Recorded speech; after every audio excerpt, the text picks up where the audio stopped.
सावन से शुरू होने वाला महापर्वों का सिलसिला, आध्यात्म, संस्कृति और उत्सव का संगम।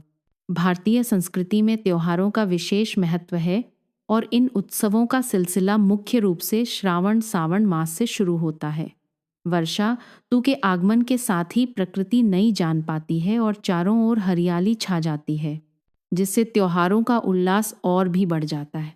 सावन का महीना भगवान शिव को समर्पित है और इसी महीने से लेकर भाद्रपद मास तक कई महत्वपूर्ण पर्व मनाए जाते हैं, जो जीवन में आध्यात्म, परंपरा और खुशियों का रंग भर देते हैं।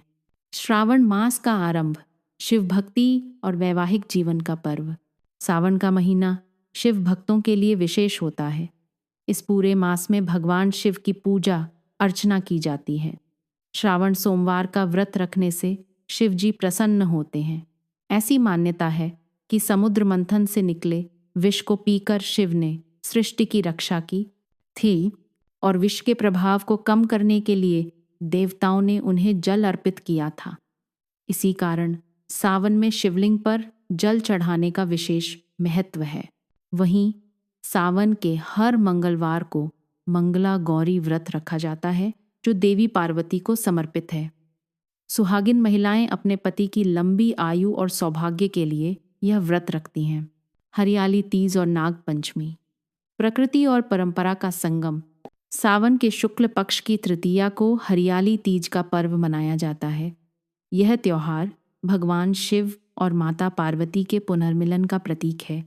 पौराणिक कथाओं के अनुसार माता पार्वती ने शिव जी को पाने के लिए 108 जन्मों तक तपस्या की थी और इसी दिन शिव ने उन्हें अपनी पत्नी के रूप में स्वीकार किया था। इस दिन महिलाएं हरे रंग के कपड़े पहनती हैं, झूला झूलती हैं और पारंपरिक गीत गाकर खुशियां मनाती हैं। इसके बाद श्रावण शुक्ल पंचमी को नाग पंचमी का पर्व आता है। इस दिन नागों को दूध पिलाकर उनकी पूजा की जाती है। इसका उद्देश्य प्रकृति और वन्य जीवों के प्रति सम्मान व्यक्त करना है। ऐसी मान्यता है कि नाग देवता की पूजा करने से सर्प भय से मुक्ति मिलती है और घर परिवार में सुख शांति बनी रहती है। स्कंद षष्ठी और सप्तमी, संतान और आरोग्य का पर्व।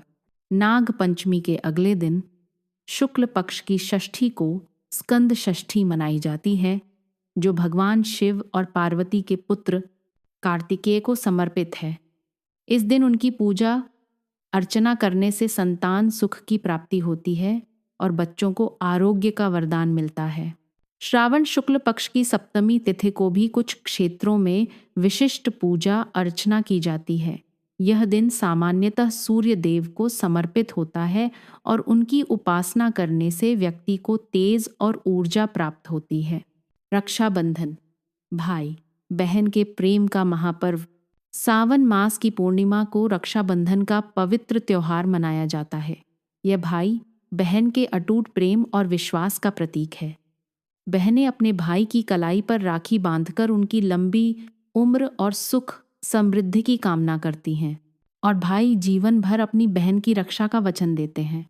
इस पर्व के पीछे कई ऐतिहासिक कथाएं हैं, जिनमें द्रौपदी और श्री कृष्ण की कथा सबसे प्रसिद्ध है। जन्माष्टमी, धर्म की स्थापना और श्री कृष्ण का जन्मोत्सव।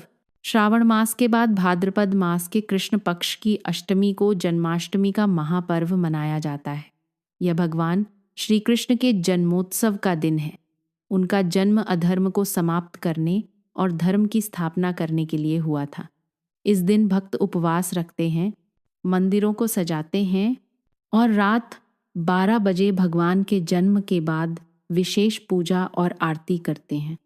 इस पर्व के माध्यम से हमें बुराई पर अच्छाई की विजय का संदेश मिलता है। गणेश चतुर्थी, बुद्धि, समृद्धि और नई शुरुआत। जन्माष्टमी के बाद भाद्रपद शुक्ल चतुर्थी को गणेश चतुर्थी का 10 दिवसीय उत्सव शुरू होता है। इस दिन बुद्धि, समृद्धि और विघ्नहर्ता के देवता भगवान गणेश का जन्मोत्सव मनाया जाता है। लोग अपने घरों और पंडालों में गणेश जी की प्रतिमा स्थापित करते हैं और 10 दिनों तक उनकी पूजा अर्चना करते हैं। यह त्योहार एकता और भाईचारे का प्रतीक है और इसका समापन अनंत चतुर्दशी के दिन धूमधाम से गणेश विसर्जन के साथ होता है। ये सभी त्योहार भारतीय जीवन का अभिन्न हिस्सा हैं। वे केवल धार्मिक अनुष्ठान नहीं, बल्कि परिवार को जोड़ने, समुदाय में भाईचारा बढ़ाने और हमारी समृद्ध सांस्कृतिक विरासत को पीढ़ी दर पीढ़ी आगे बढ़ाने का माध्यम भी हैं।